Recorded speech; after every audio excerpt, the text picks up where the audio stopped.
Et salut copains, très bienvenue dans cette nouvelle vidéo. Alors aujourd'hui, on va peindre les moniales. Donc les moniales, on va pouvoir les peindre grâce à Oxycat Game, puisque cette vidéo est sponsorisée par Oxycat Game. Ils m'ont donné cette boîte de Kairis, donc en l'occurrence la faction des moniales, pour pouvoir les peindre avec vous. Donc Kairis, c'est un jeu, j'en ai déjà parlé, notamment avec les copains d'Entre-deux-Guerres sur la chaîne Twitch, pardon, Entre Jeux Studio. C'est un jeu d'affrontement qui est édité par Oxycat Game, qui est un jeu assez récent. Il est sorti il n'y a pas longtemps, si je dis pas de bêtises, il est sorti en septembre de cette année, donc 2021. Et là, on va voir comment peindre les moniales, qui est une des 4 factions déjà sorties pour le jeu. En l'occurrence, on va se concentrer sur cette petite figurine. Donc les moniales, c'est une faction qui est constituée principalement de femmes, plutôt dans un contexte un peu religion, mais religion un petit peu, voilà, cuir, épée, arme, un petit peu bourrine, quoi. Donc on va voir un petit peu comment on peint cette figurine, sachant que le schéma est pas forcément hyper simple, c'est un schéma qui est quand même globalement noir, très foncé, donc on va voir un petit peu ensemble comment on fait pour arriver à faire en sorte que la figurine soit lisible malgré tout. C'est parti, on passe sur l'atelier. Alors avant de se mettre à la peinture, je vais faire mon petit rappel comme d'habitude, hein, n'oublie pas de liker la vidéo si elle t'a plu, de la partager aussi éventuellement, par exemple si tu veux partager ça avec un pote qui se lance dans Kairis et notamment qui doit peindre les moniales. Tu peux aussi te rendre sur le blog apprendre la peinture sur figurine.com où j'ai toujours en téléchargement gratuit le petit guide du débutant en peinture sur figurine. Si tu le télécharges, tu auras accès gratuitement à un petit livret de 6-7 pages je crois, et en plus de ça tu seras inscrit à la newsletter du blog. J'envoie pas beaucoup de newsletters et quand je les envoie, c'est toujours pour des infos qui concernent exclusivement l'univers de la peinture sur figurine, bien sûr. N'oublie pas aussi, si tu veux acheter des figurines de la peinture ou quoi que ce soit d'autre, il y a dans la description les liens de mes partenaires, notamment donc le lien affilié Philibert, mais aussi le lien de la boutique quicommence.fr avec le code de réduction de 5% à LPSF 5. Alors c'est parti pour la peinture de cette petite moniale. Donc comme je le disais en introduction, sur ces figurines finalement, ce qui est un petit peu compliqué, c'est que le schéma de couleur est très noir, en tout cas est très monochrome dans des teintes de gris, puisqu'on va avoir le cuir d'une manière générale qui est quand même globalement noir. On a aussi les plaques d'armure qui sont du coup dans des teintes de gris. On a les armes qui vont également être en métal et ainsi de suite. Donc on a quand même beaucoup de nuances de gris, beaucoup de noir et blanc. Et on va justement essayer de jouer sur des filtres de couleurs pour arriver à faire en sorte qu'on arrive à identifier les différentes parties. Donc moi ce que je vais faire pour ça, c'est que tous les cuirs, je vais les faire en noir bleuté. Je vais ajouter des nuances de bleu, quand je vais laisser les pièces d'armure vraiment en noir et blanc, peut-être même avec une pointe de jaune dans les lumières, pour arriver à différencier tout ça. Étant donné qu'on va être sur des peintures qui sont globalement très désaturées, puisqu'on va être du coup dans des teintes de gris, enfin des valeurs de gris, pardon, aussi bien sur les cuirs que sur les plaques d'armure, on va essayer de réchauffer tout ça avec une peau qui est assez saturée pour le coup. Donc on va partir d'un marron rouge pour ensuite monter progressivement sur des teintes chères. Donc d'ailleurs on va commencer par la peau, et pour commencer sur cette peau, on va utiliser un marron rouge. Je vais pas le prendre trop désaturé. Donc ma couche de base, qui sera mon ombre la plus forte, ce sera en marron rouge de chez Prince Auguste, le 982. Donc on y va. Hop. Donc là, je vais tout simplement baser l'intégralité de ma peau avec cette couleur-là. Donc vous avez l'habitude, hein, maintenant, c'est dilution minimum, juste pour fluidifier la peinture. Alors, avec l'aérographe, j'ai pris le temps juste de repasser en lumière, là, avec du blanc sur ma sous-couche noire, les différentes zones qui sont pour moi les plus lumineuses.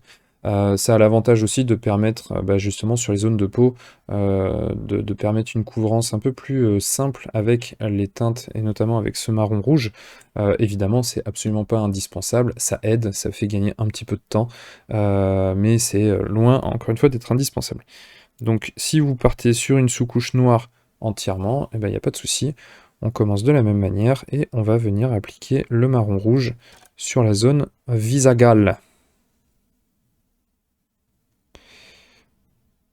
Donc là, rien de bien sorcier. On va simplement faire une couche de base.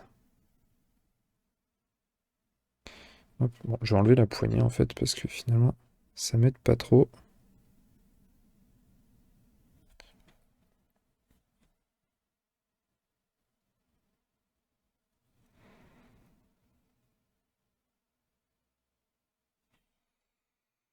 Donc on fait ça sur le visage et on fait ça également sur les mains évidemment. Alors, une fois qu'on a posé notre couche de marron rouge, on va commencer à monter en clarté avec du marron orangé. Donc là où on est quand même beaucoup plus proche déjà d'une teinte de peau, ce rouge va vraiment être conservé uniquement dans les ombres les plus profondes. Donc là, on va vraiment recouvrir une grosse partie avec le marron orangé.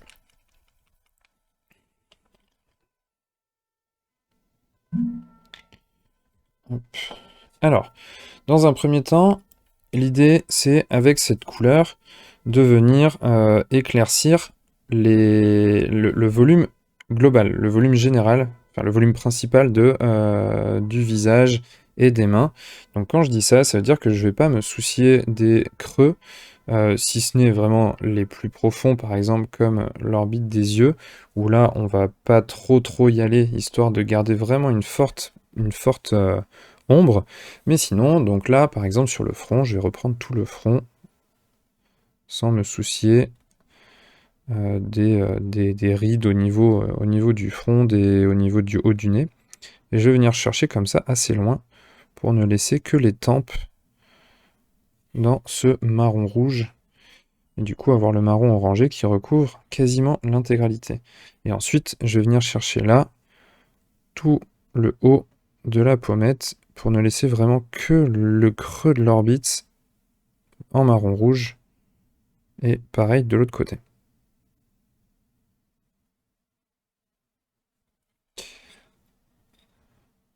Voilà ce que ça donne. Et je vais faire la même chose derrière. Hop. Il faut que je règle la caméra, je pense qu'elle est un peu haute pour moi. J'ai dû sortir du cadre avant sans m'en rendre compte. Ah, décidément, ça tient pas.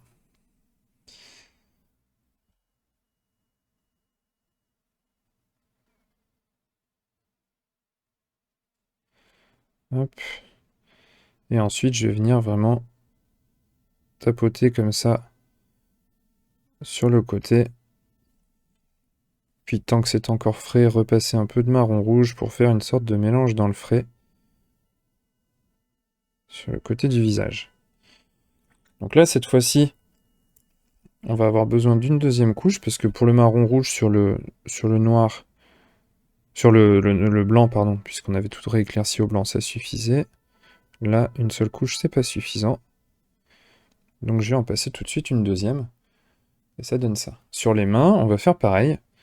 Donc sur les mains, par exemple, ici, je me pose pas la question. Tout le dessus prend la lumière. Donc j'éclaircis l'intégralité. Hop. Là, sur les phalanges, sur les doigts, là, en haut, sur la première, je reprends tout, même le creux, puisque c'est celle qui est le plus exposée à la lumière.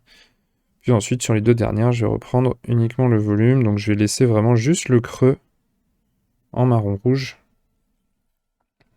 Et je vais faire pareil sur le côté, là. Donc en haut, je reprends tout, y compris le creux. Puis ensuite, je reprends vraiment que le volume. Hop. Le pouce, lui, il est dans l'autre sens, donc on se pose pas de questions. On reprend tout le dessus. Alors voilà ce que ça donne une fois qu'on a positionné le marron orangé. Et maintenant, on va continuer notre montée en lumière hein, sur cette peau avec du du Sheer Matte. Toujours de chez Prince Auguste. Donc là, bon, je l'ai déjà posé sur la palette, je triche. Hop. Et là, on va continuer à réduire la zone pour bien axer la lumière. Donc là, on commence sur le centre du front, comme ça. Hop. Sur les arcades. À l'intérieur, là, des pommettes. Plutôt sur le haut et centré vers l'intérieur. Pareil de l'autre côté. Ok. Et je vais prendre, à ce moment-là, donc là on a notre point qui est vraiment marqué. À ce moment-là, je vais prendre du marron orangé et du Charmat. Je fais un petit mélange 50-50. Hop. Et je vais venir flouter la transition. C'est-à-dire que je vais venir tapoter comme ça tout autour du Charmat que je viens de poser pour le fondre dans le marron orangé. Et pour finir, je reprends une toute petite pointe de marron orangé, comme ça, et je viens tapoter pareil, tant que c'est encore frais, sur le bord de ce mélange 50-50. Hop. Et voilà, on obtient quelque chose tout de suite qui est assez, comment dire, qui est assez fondu, qui n'a pas trop de marques. Hop. Je vais refaire quand même un petit passage avec le 50-50.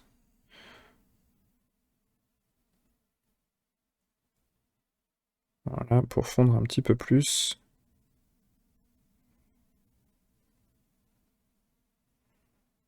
Je passe aussi sur les pommettes. Voilà. Une fois que c'est fait, je reprends le Charmat et je viens renforcer la lumière au milieu.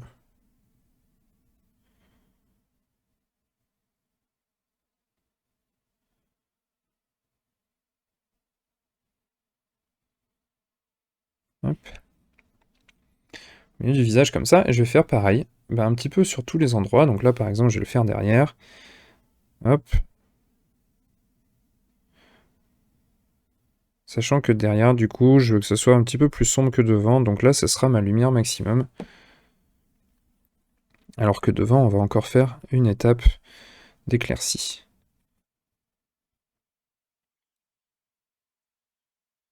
Et là, l'important, c'est vraiment de rester, d'arriver à recentrer sa lumière. Parce que pour le coup, si on la recentre pas suffisamment, on va étirer un petit peu trop sa zone de clarté, et donc tout simplement, on va perdre nos ombres. Alors, on va perdre nos ombres si on va très loin, si on va un peu moins loin, on va juste perdre nos teintes intermédiaires. Ce qui est quand même un peu dommage. Puisque c'est aussi ça qui fait la richesse d'un volume.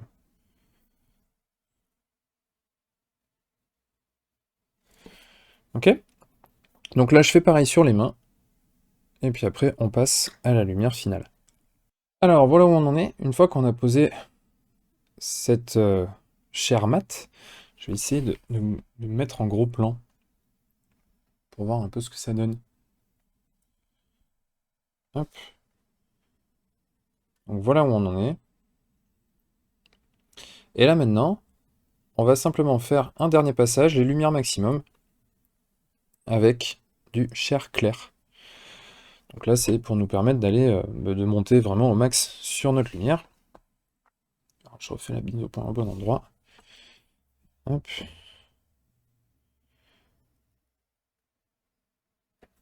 Et c'est parti, donc là on en prend vraiment pas beaucoup, hein. On vient faire des points, des spots comme ça, de lumière.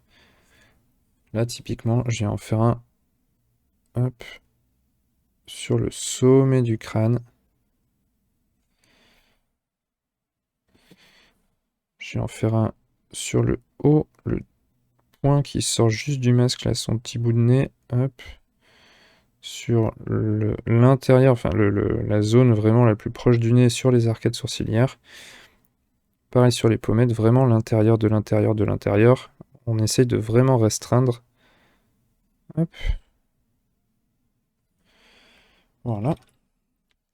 Et pareil, on va venir avec la couleur précédente, donc du chair mat, et on va tapoter autour, vraiment à la jonction entre le chair mat et le chair clair, pour venir flouter un petit peu tout ça.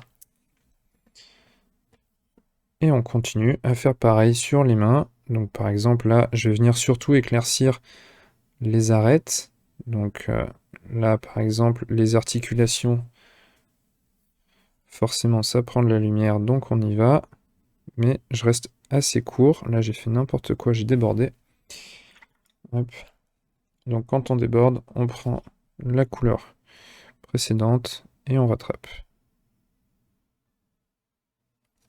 Voilà. Ni vu ni connu.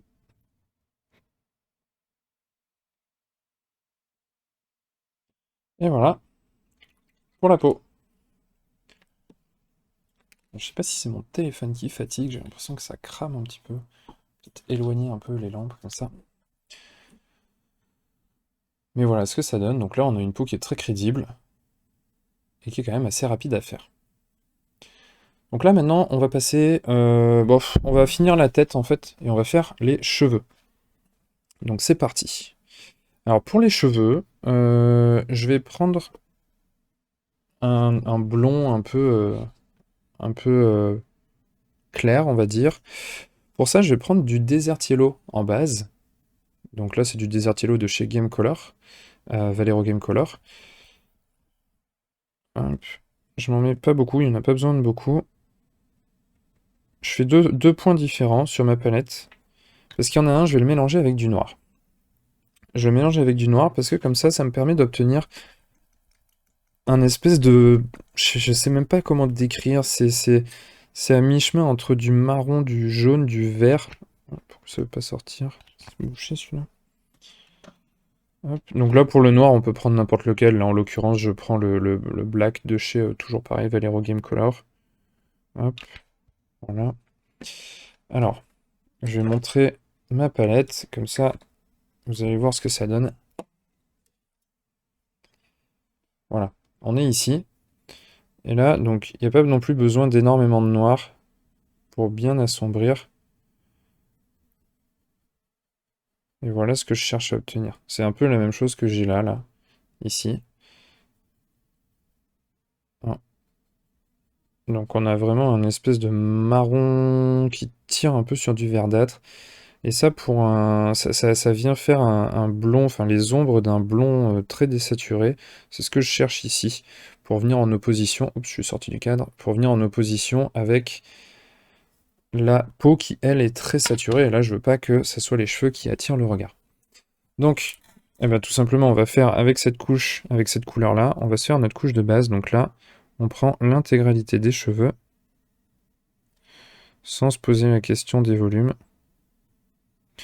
On n'oublie pas, hein, ça c'est vraiment important quand on peint une figurine, de toujours commencer par peindre le volume dans sa globalité. Là par exemple les cheveux, le piège ça serait de tout de suite venir éclaircir ou ombrer chacune des mèches, mais il faut pas fonctionner comme ça parce que sinon on se retrouve avec des ombres qui sont décorrélées de la valeur de la lumière qui est juste à côté, et du coup bah, c'est pas crédible. Alors c'est pas forcément vilain. Si c'est bien fait, c'est pas vilain, mais c'est juste que théoriquement, c'est pas correct. Et pour le coup, c'est quand même plus joli quand ça c'est respecté. Hop. Bon, quand je mets pas la lumière, c'est... Bon, là, j'ai investi dans un caméscope qui devrait être présent dès pour la prochaine vidéo. On devrait avoir une image d'une qualité améliorée. Voilà, petit teasing. Hop, on va essayer de pas laisser de blanc. Voilà. Donc là, on a une base assez sombre, qui est intéressante. Et vu que je vais rester dans du désaturé, dans un premier temps, je vais éclaircir avec un jaune très désaturé, comme ça, du Ice Yellow. Et ensuite, je viendrai éclaircir à l'ivoire. Donc, alors quand je dis du Ice Yellow, je vais pas mettre du Ice Yellow pur hein, sur la figurine, je vais l'utiliser pour mélanger à mon mélange précédent. Hop, pour faire une teinte d'éclaircie. Une première teinte d'éclaircie.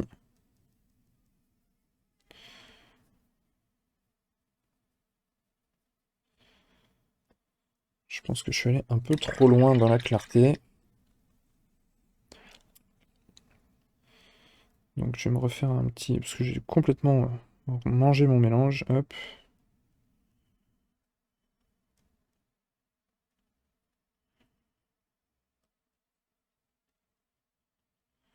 Voilà, là on est pas mal, je pense.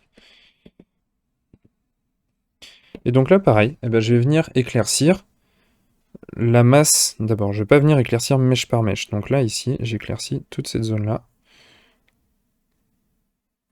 qui sera pour moi la zone de lumière, qui va venir taper jusque derrière, comme ça, avec une reprise de lumière là, sur le bout, ici.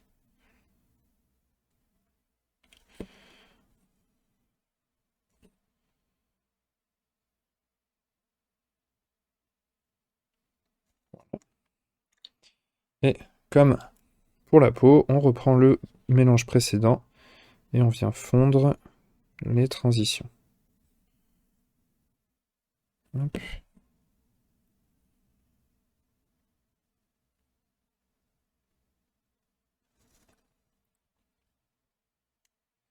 Donc voilà, donc là on a notre gros éclairci qui est ici, qui se fond progressivement dans notre couche de base. Et c'est maintenant qu'on va commencer à faire les éclaircies plus précis sur les mèches. Donc là, je vais prendre cette couleur-là, ici, la couleur de mon premier éclairci, et on va venir éclaircir un peu les mèches dans l'ombre la plus forte.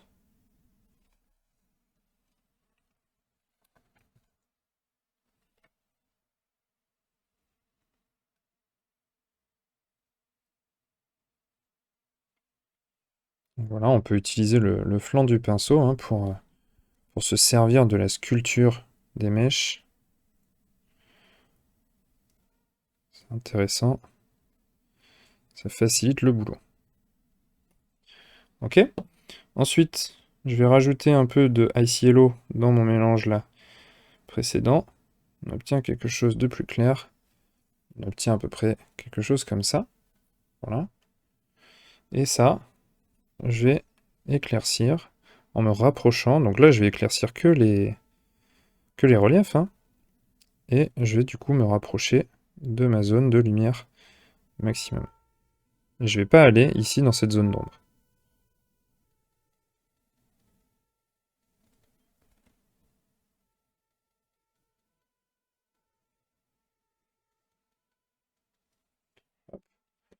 Voilà, on commence à bien voir le reflet se dessiner.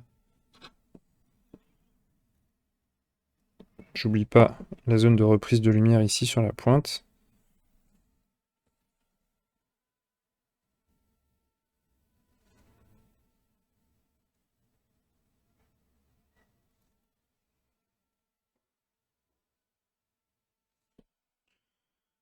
Hop.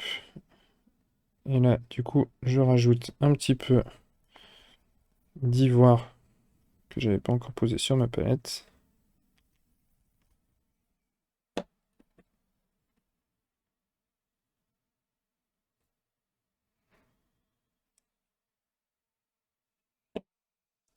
Et je viens faire mon reflet ici, pile au milieu de la zone la plus claire de mes cheveux.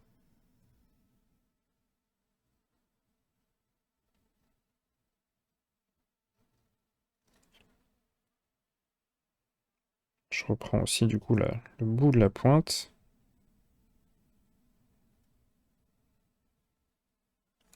Hop.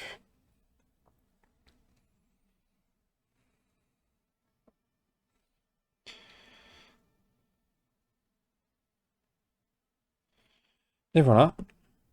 Là, on obtient quelque chose d'assez crédible.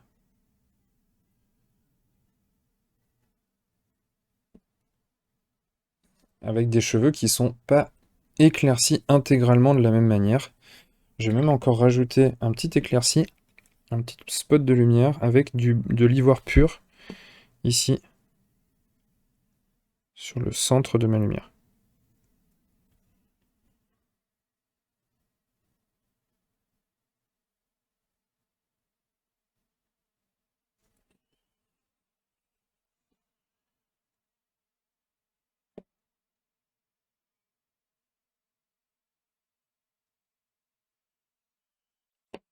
Hop, et voilà. Comme ça, les cheveux, c'est fait. Maintenant, on va passer aux manches de son épée. De son épée, n'importe quoi, de ses marteaux. Comme ça, après, on attaquera tout ce qui est métallique et cuir, qui est plutôt en noir.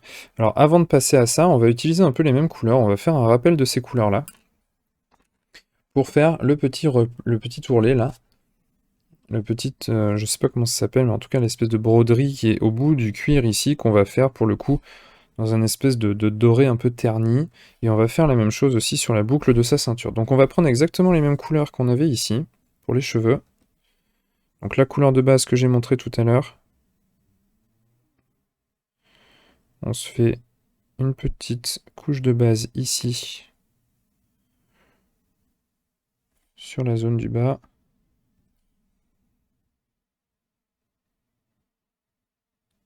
Alors, pour rappel, on est toujours sur notre mélange, le mélange Desert Yellow plus du noir.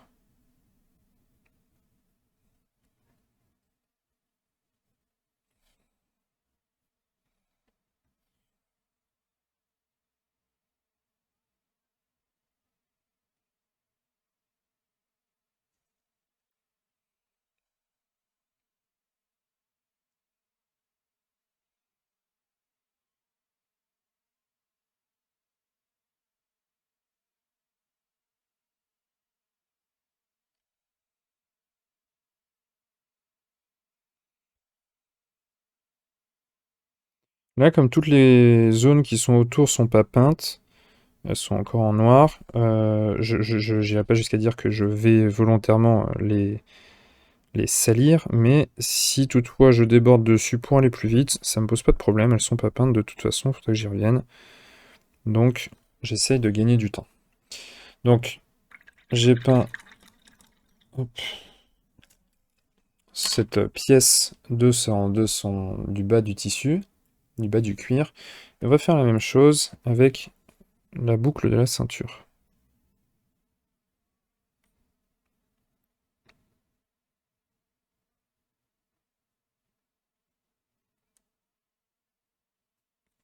Hop. Alors là pour le coup sur la boucle, j'ai dépassé un petit peu l'intérieur. Et vu que je veux placer mes lumières au bon endroit et que ça va me gêner, je reprends avec du noir pour bien définir la forme. Voilà. Comme ça au moins, là, il n'y a pas d'erreur possible. Alors là, sur le bas, je vais rester très désaturé. Donc je vais monter exactement de la même manière que tout à l'heure sur les cheveux, avec les mêmes teintes. Donc dans ce mélange noir desert yellow, on rajoute un petit peu de ice yellow. On obtient un truc un peu dans la même, donc un peu dans la même veine, hein, mais simplement un peu plus clair. Et on va poser les lumières sur les différents pans du tissu.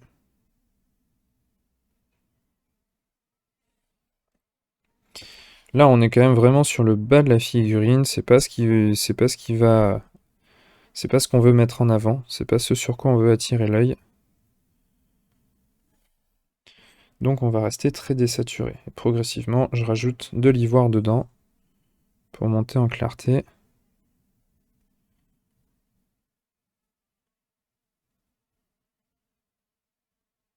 Là, je fais un gap assez important en termes de valeur. C'est parce que je veux que ça soit quand même une peinture assez rapide. Je ne veux pas y passer non plus 10 heures. Donc, du coup, il faut aller un peu vite. Quitte à reprendre un petit peu les transitions dans un second temps.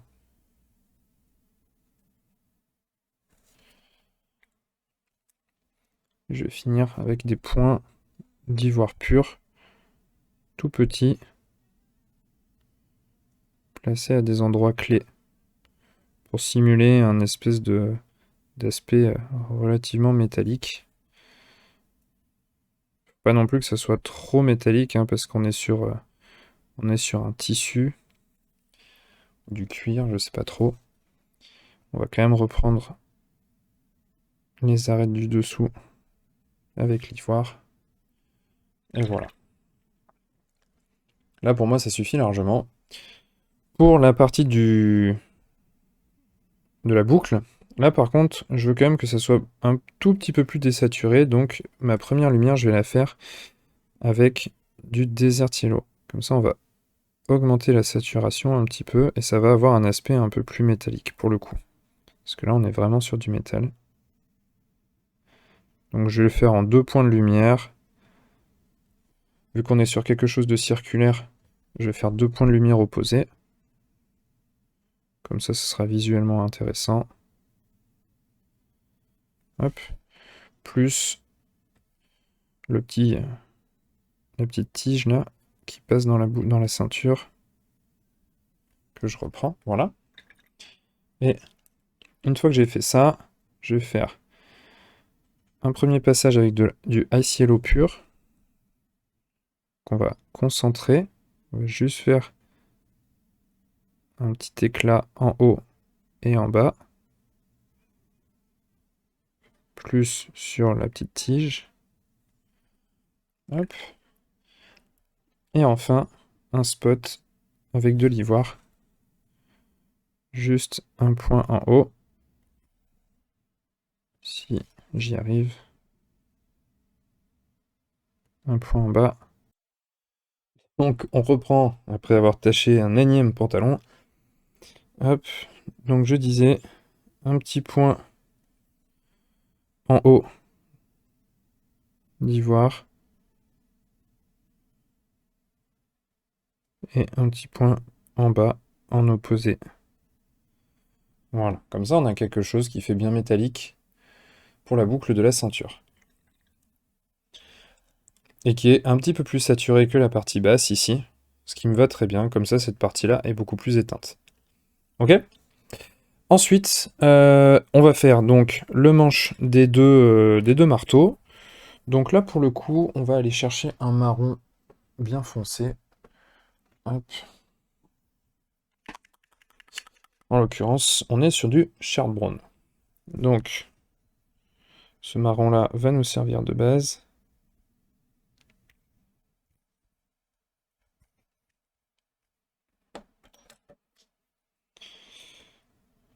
Tac. Allez hop, pas de dilution, on y va direct. Là vraiment, on veut aller vite, donc on dilue pas.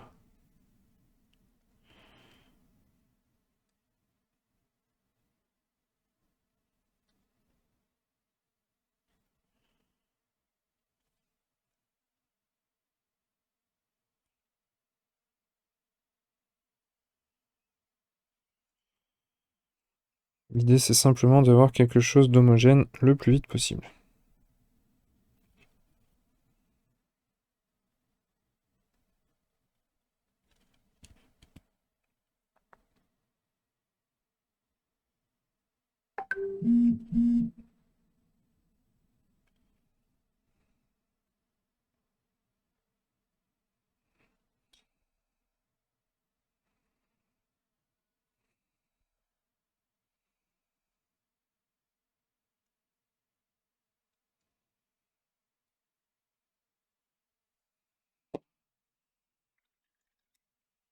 Ok. Donc, on a nos petits manches qui sont faits. Maintenant, on va faire un éclairci assez rapide. Donc pour ça, on va prendre du Desert Yellow. On fait un petit mélange 50-50 entre du Shard Brown, du Desert Yellow. Ça va nous faire notre première lumière. Et on va éclaircir comme un cylindre. Donc, quand on éclaircit comme un cylindre, on éclaircit tout le long, ici, en ligne, en réduisant vers le bas, en élargissant le haut, en réduisant le bas.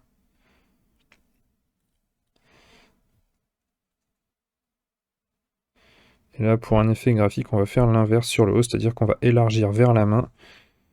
Comme ça, on va avoir la lumière qui va se concentrer sur la main. Hop. Et ici, par contre, on reprend normalement. Donc, on élargit en haut, puis on réduit la largeur. Voilà. Et enfin, on prend ce même mélange, on rajoute 50-50 de l'ivoire, donc 50% de ce mélange, 50% de l'ivoire. Hop. Et on vient faire notre lumière max ici à l'intérieur de la lumière précédente, en suivant le même schéma, mais à l'intérieur. Quand je dis en suivant le même schéma, c'est-à-dire un petit peu plus large en haut, en tout cas un petit peu plus large aux abords de la main. Et ensuite on réduit.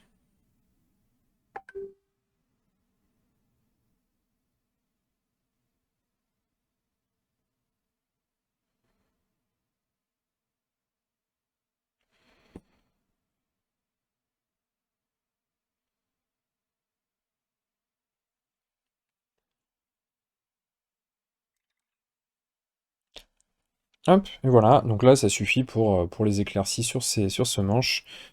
À l'arrière ici, on va juste en faire un petit sur le haut, là et là, avec les mêmes mélanges. Donc là, j'ai juste à reprendre ceux qui sont déjà sur la palette.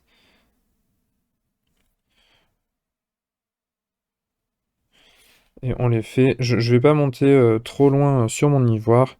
Je vais juste faire un petit point de lumière en haut. Hop. Et hop. Voilà. Tout léger. Pour pas que ça attire trop le regard. Et du coup, lui, je l'ai un peu trop étendu. Donc, je viens le fondre en récupérant le mélange précédent.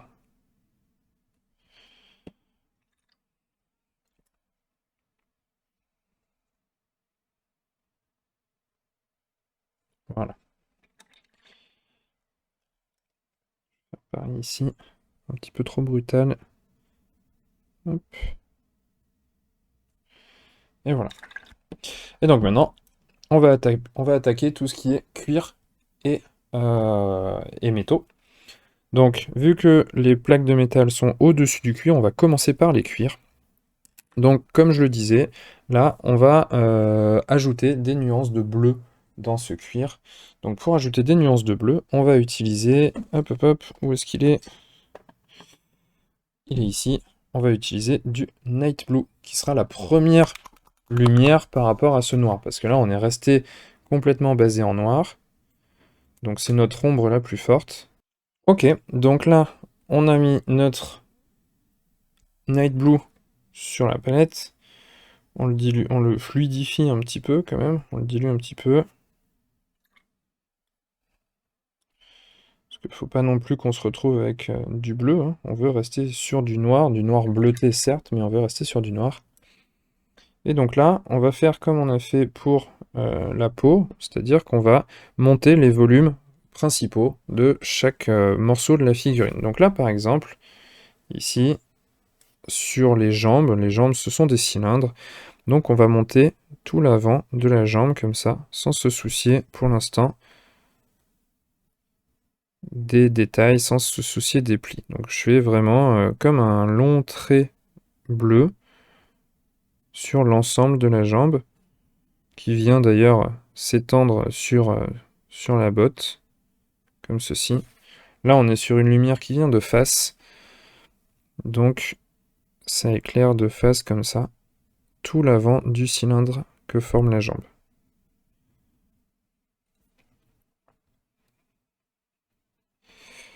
On essaie d'avoir ici quand même quelque chose qui est assez large hein, en termes d'éclaircie, parce que sinon après on n'aura pas la place de travailler dedans avec les nuances suivantes qui seront des gris.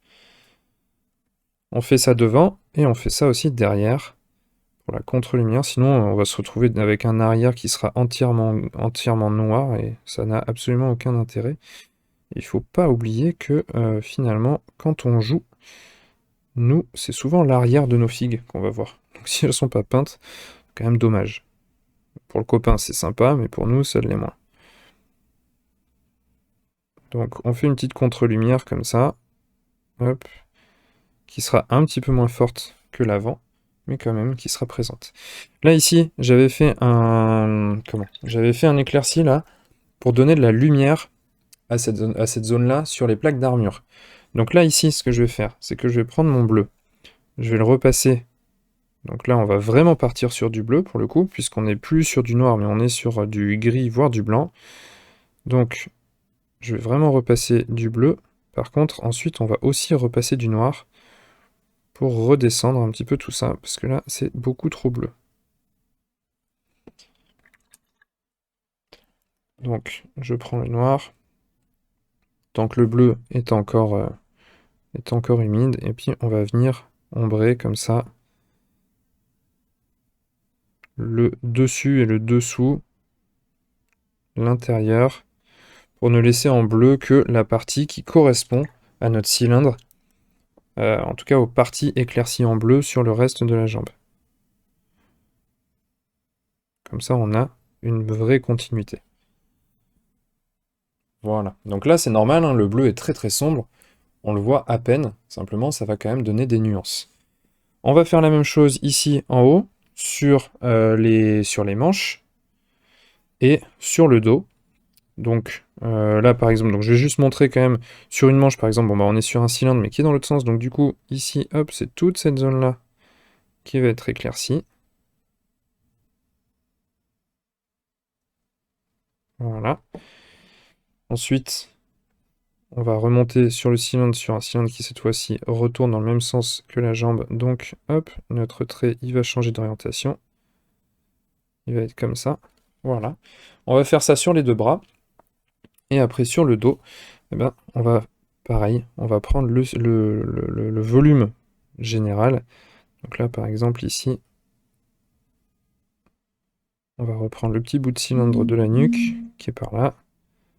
Là, ici, vu que j'avais éclairci le visage, bah, pareil, sur les côtés, je vais venir reprendre au noir.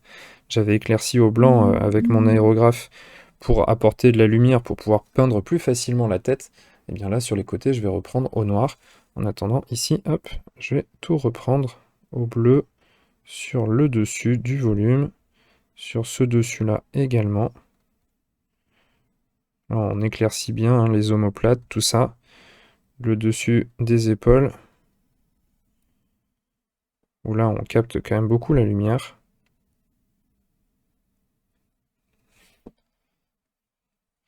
Et on va réduire la taille de l'éclaircie, au plus on va descendre vers le bas du dos.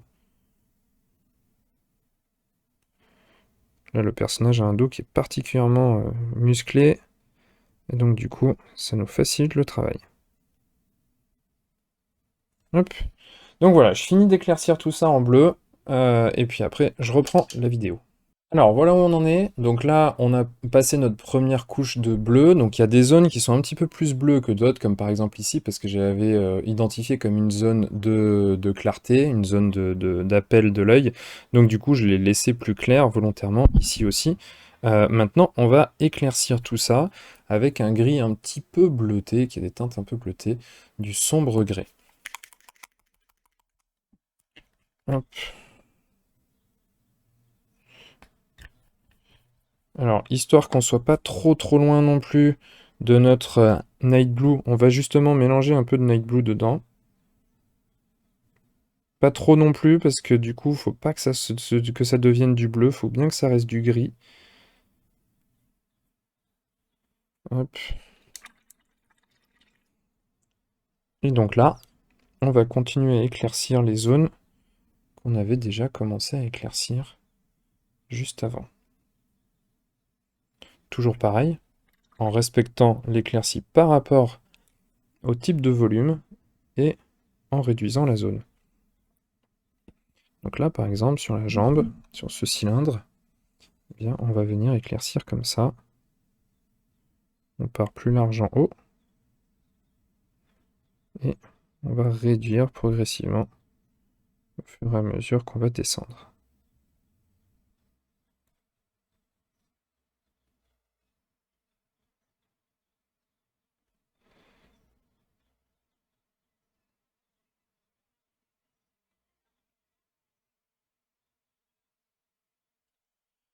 Donc là, comme ça, on a bien un bel éclairci sur l'avant de la jambe. Et là maintenant, on va donc prendre notre bleu, lui rajouter en gros quasiment un 50-50 entre le bleu et le gris, avec quand même un petit peu plus de bleu. Je vais rajouter une pointe de noir pour assombrir un peu tout ça. Hop. Donc là, du coup, j'ai une couleur qui est à peu près comme ça. Et ça, on va venir tapoter comme ça sur la jonction entre le bleu et le gris pour fondre un petit peu la transition.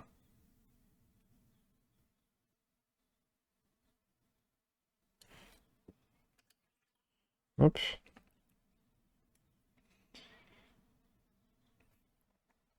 Donc là, je vais montrer aussi, par exemple, sur le bras. Donc sur le bras, on va être un petit peu plus décalé sur le dessus en termes de lumière. Donc on va venir la chercher un peu par là.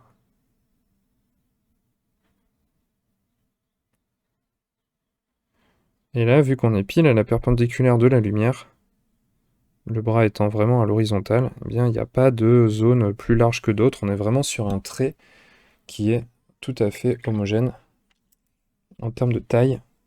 Et on va venir fondre comme on l'a fait sur la jambe, ici, à la jonction.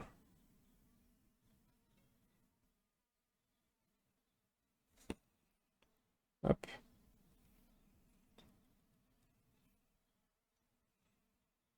Faut pas hésiter à faire des petits allers-retours comme ça sur les différentes couleurs de sa palette pour obtenir exactement la taille d'éclaircie qu'on souhaite obtenir.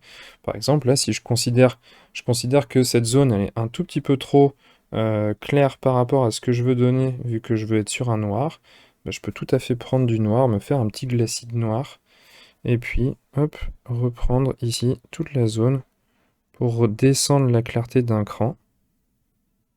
Donc je garde ma lumière placée au bon endroit, mais je la redescends d'un cran en termes de clarté générale.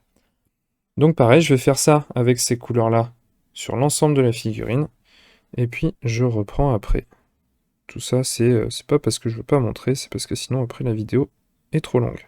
Et de toute façon, je fais vraiment la même chose partout, donc autant économiser ce temps pour que la vidéo ne dure pas 4 heures. Ok, allez, c'est parti. Hello, voilà où on en est une fois. Ah, je me rends compte que j'ai oublié de faire la partie ici. Eh bien, c'est pas grave. Je la fais.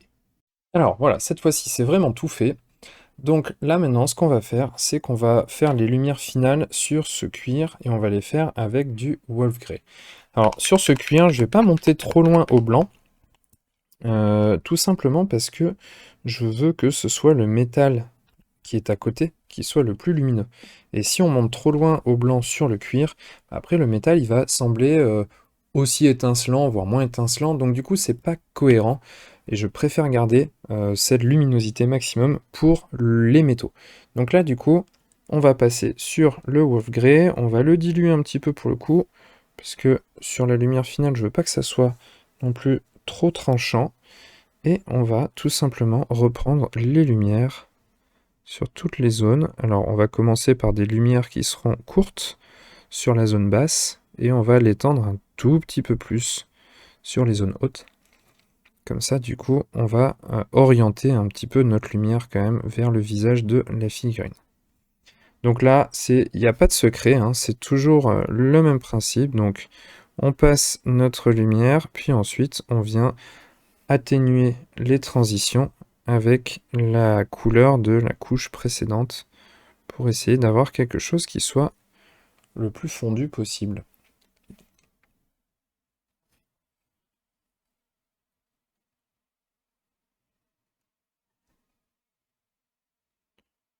Et là, on va bien évidemment se concentrer un peu plus sur les volumes secondaires, donc chaque petit trait, chaque petite accroche de lumière va vraiment prendre sa petite touche, et on va essayer de laisser au contraire les zones d'ombre sans les toucher, de manière à remonter comme ça la lumière sur l'ensemble de la jambe. Alors là je dis de la jambe, mais bien évidemment ça va être partout pareil sur les différents volumes de la figurine. J'essaie de la tourner dans le bon sens pour que vous puissiez voir. Hop, donc là je fais ma lumière, mon trait de lumière, puis ensuite je viens voilà, vraiment prendre chaque petit volume, comme ça. Et là il va falloir qu'on soit vraiment assez minutieux, faut que la lumière soit posée sur un endroit vraiment restreint, sinon si on étire trop cette lumière, là pour le coup on va casser tout le travail d'avant, donc il faut vraiment que ça soit poser avec parcimonie.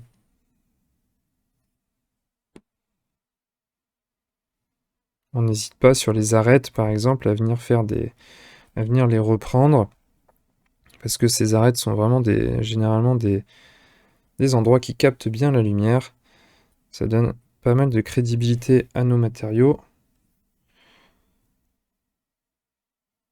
Mais encore une fois, on essaye voilà, de se restreindre sur les lumières, de pas trop les tirer.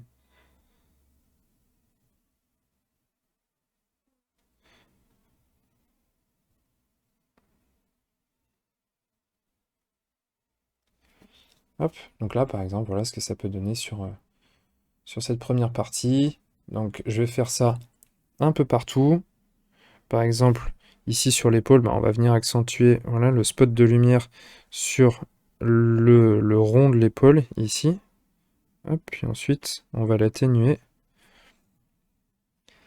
Et il va descendre comme ça tout le long du bras. En reprenant chaque point d'accroche. Donc là, j'y vais par petit à petit, hein, je fais pas un trait tout droit. Je tapote avec le bout de mon pinceau pour justement donner un peu de texture. Là, sur les espèces de manches en cuir, je vais reprendre les arêtes, comme ça, comme on l'a fait en bas. Hop. Et puis ensuite, on va faire ce trait de lumière, comme ça, en tapotant. Là, c'est un peu gros, donc j'en enlève. Et je viens les tirer, comme ça. Hop. Toujours en respectant le sens de la lumière qu'on s'est donné depuis le début sur chacun de ces volumes. Donc là, par exemple, voilà ce que ça peut donner sur cette manche. Donc je fais ça sur tous les volumes, et puis après, on va attaquer les métaux. Alors voilà ce que ça donne une fois que j'ai repris avec je rappelle, Wolf Grey. Donc là, avant de passer aux métaux, on va juste faire une dernière étape, c'est qu'on va se faire un petit glacis de noir. Donc là, du coup, je dilue ma peinture de manière à obtenir un joli glacis. Donc là, c'est encore un tout petit peu trop épais. Hop. On va tester ça. Voilà, là c'est pas mal. Et donc ce glacis, je vais partir du rebord comme ça, je vais pas chercher trop loin dans la lumière. Et je vais donc partir de la lumière, plutôt de la lumière, vers l'extérieur comme ça, pour un petit peu lisser tout ça, réassombrir un peu aussi les zones les plus à l'intérieur. Comme ça, on va avoir quand même un noir assez profond pour obtenir vraiment un cuir noir et non pas une sorte de cuir un peu bleuté, enfin qui serait trop bleuté en tout cas, puisqu'on a fait exprès de le faire bleuter. Mais on veut pas un cuir bleu, on veut du noir bleuté et non pas du bleu nuit. Hop. Donc là, on passe un petit glacis très rapide comme ça un peu partout. Là, je me rends compte que j'ai pas fait l'arrière de ces lanières là. Bon, je le referai à la fin, c'est pas grave. Hop.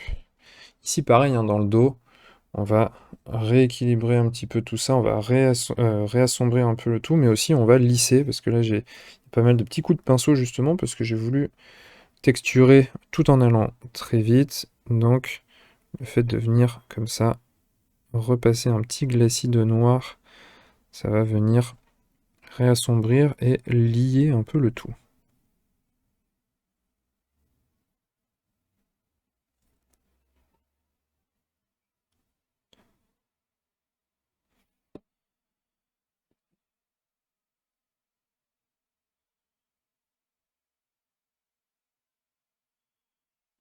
Le fait de faire un petit glacis noir comme ça et de le pousser un petit peu hop, dans les creux, comme ça va aussi permettre un petit peu d'améliorer la lisibilité entre certaines parties. Notamment par exemple ici, quand on vient pousser comme ça sur le bas, ça va faire une sorte de petit lining tout autour de la partie métallique. En tout cas qui va être métallique à terme, qui ne l'est pas encore.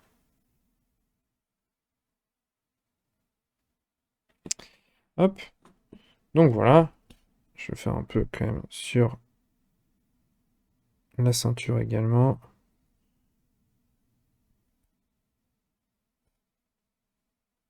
Voilà.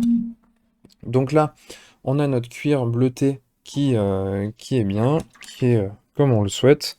Donc maintenant, on va passer aux parties métalliques. Alors pour les parties métalliques, là pour le coup, on ne veut pas non plus avoir quelque chose qui soit trop bleuté. Donc on ne va pas partir sur du Night Blue, puisque sinon, justement, on ressortirait les mêmes teintes, les mêmes valeurs, pas les mêmes valeurs, les mêmes teintes, pardon. On ressortirait les mêmes teintes que sur notre cuir, et c'est absolument ce qu'on veut pas.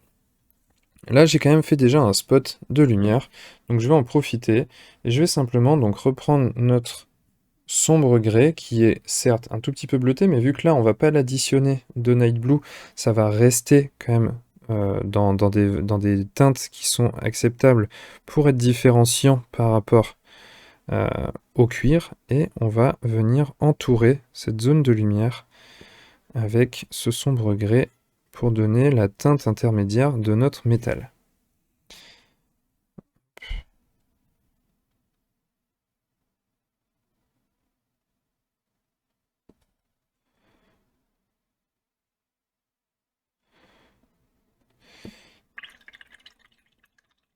Là.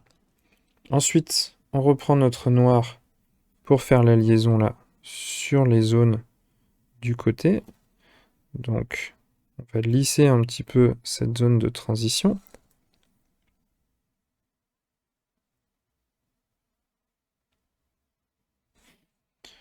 On va aussi marquer un petit peu là les zones qui sont adjacentes à d'autres zones pour bien démarquer. Donc là, par exemple, je vais refaire le lining ici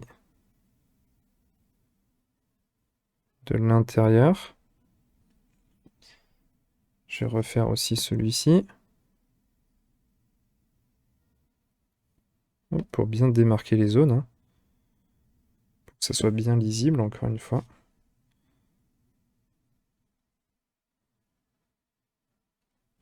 Hop. Et une fois qu'on est là, je vais prendre du...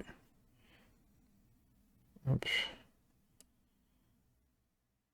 Je vais prendre du Ice Yellow, que je vais mélanger avec un petit peu de sombre gris, pour faire une première lumière qui va tirer sur du jaunâtre.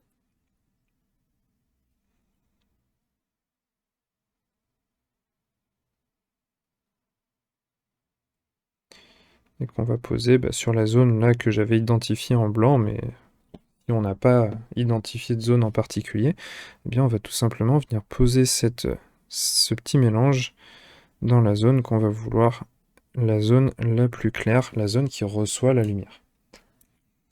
On va également prendre ce mélange pour reprendre les arêtes. Hop. Les arêtes qui sont orientées vers la zone de lumière, mais pas que, puisque dans le métal, comme ça, si on veut vraiment avoir l'aspect métallique, il faut bien reprendre toutes les arêtes.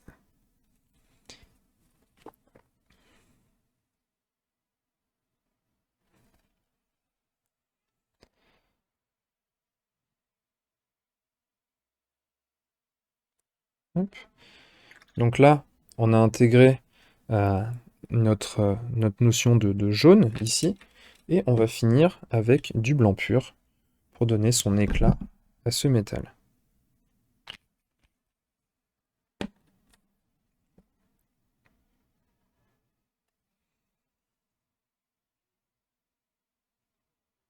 Donc là, on va garder ce blanc assez court, puisque c'est un reflet. C'est vraiment ce qu'on appelle la spéculaire qui vient frapper le métal, la lumière qui vient frapper le métal de plein fouet. Si on étire trop cette zone, on va moins avoir cet effet de lumière. Donc, on la garde bien concentrée. Par contre, il faut que ça soit vraiment blanc-blanc, donc il faut que notre blanc soit 100% opaque à cet endroit-là. Hop, donc là, on a vraiment notre éclat qui se dessine. Et ensuite, on vient lisser avec notre teinte précédente. Hop.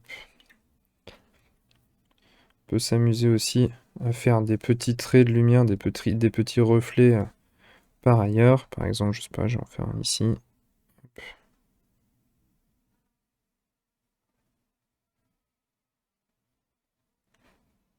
Et bien sûr, on va reprendre les arêtes. Oups.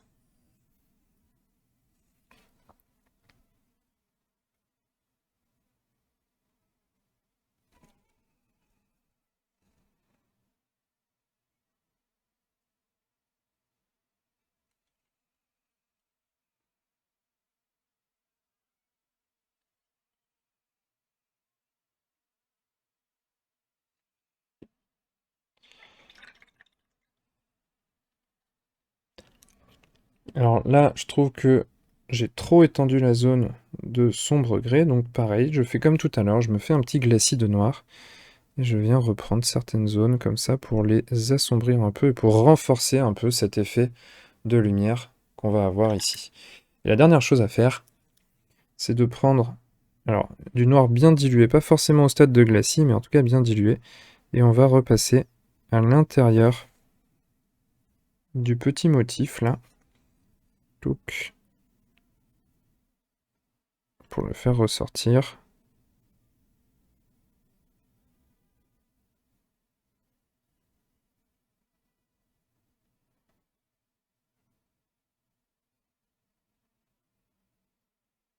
Et voilà.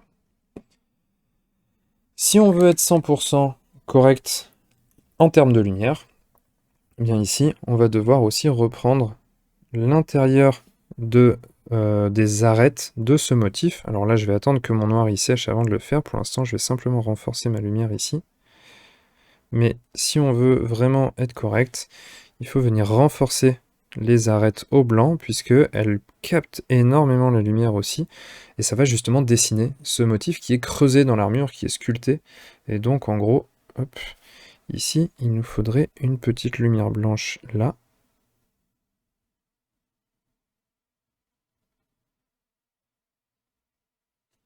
hop, qui est le reflet de cette arête qui capte la lumière, et il nous en faudrait un ici aussi.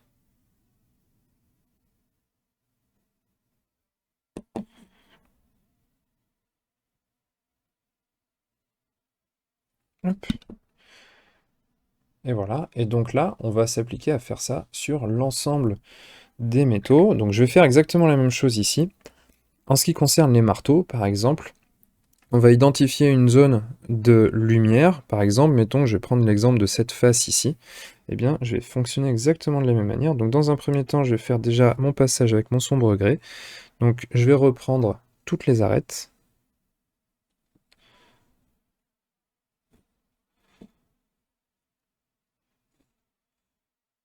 Hop. Et ensuite, je vais prendre un reflet, par exemple au milieu, comme ça, en sombre gris. Donc là, je place mon reflet. Ensuite, je vais venir lisser un petit peu et affiner tout ça avec du noir. Donc là, déjà, je vais affiner l'arête du bas, puis l'arête du haut.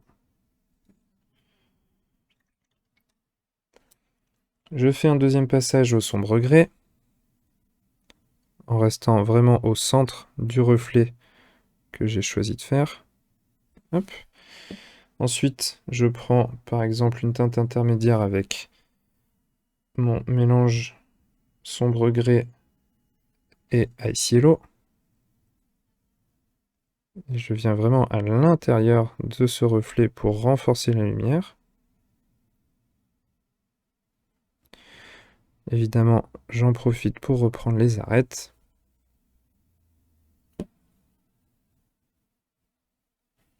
Et enfin, je viens faire la même chose avec du blanc, toujours en resserrant, toujours en diminuant la taille du reflet, qui du coup est vraiment à l'intérieur des deux précédents. Puis on reprend les arêtes en affinant encore. Et donc là, on a notre reflet métallique qui se dessine à l'intérieur du marteau. Alors, pour que ça soit un petit peu plus réaliste, il faut quand même élargir un tout petit peu le blanc ici à la base. c'est ensuite que ça vient se réduire. Donc je vais faire ça sur toutes les parties métalliques. Et puis, je montrerai le résultat final sur le personnage. Je pense que pour gagner un petit peu du temps, je vais faire quand même le socle hors caméra, parce que là, la vidéo, elle est déjà suffisamment longue. Et comme ça, on verra le résultat final. Donc voilà les copains, là j'ai fait toutes les zones métalliques, exactement comme je l'avais dit. Donc on a les deux ici cuissardes, on va dire, ou en tout cas les protections au niveau des cuisses qui sont là. Les deux marteaux. On a aussi la plaque ici au niveau du bide, enfin au niveau de la poitrine. On a le masque qui est ici. Et derrière, on a les mêmes plaques d'armure qui sont ici. Donc là, j'ai commencé à poser quelques couleurs sur le socle. Ce que je vais faire, c'est que je vais le faire complètement hors caméra, parce que l'idée, c'était surtout d'avoir la peinture de la figurine. Là, sinon, après, la vidéo va vraiment prendre beaucoup trop de temps. Donc du coup, je fais ça hors caméra, et ensuite, on arrive avec la photo finish, on va dire, avec l'ensemble de la faction peinte comme ceci. Allez, c'est parti! Et voilà ce que ça donne une fois que le socle est fini. Hop, alors on fait un petit socle très rapide, hein. L'idée c'est de pas forcément attirer le regard dessus. Donc pour quand c'est comme ça, on fait un petit tour un petit peu sombre, on concentre la lumière sur le milieu, comme ça attire le regard sur le personnage, et du coup on se concentre sur la figurine en elle-même. Donc voilà, là, cette figurine est finie. Et vu que avant cette vidéo, j'avais peint l'intégralité du reste de la faction, en tout cas le reste de la bande, eh ben, on va passer justement au petit tour du propriétaire complet pour voir un petit peu ce que ça donne. C'est parti! Sur ce, moi je vous dis à bientôt dans une prochaine vidéo, et comme d'habitude, bien évidemment, n'oublie pas de mettre des couleurs dans ta vie. Salut!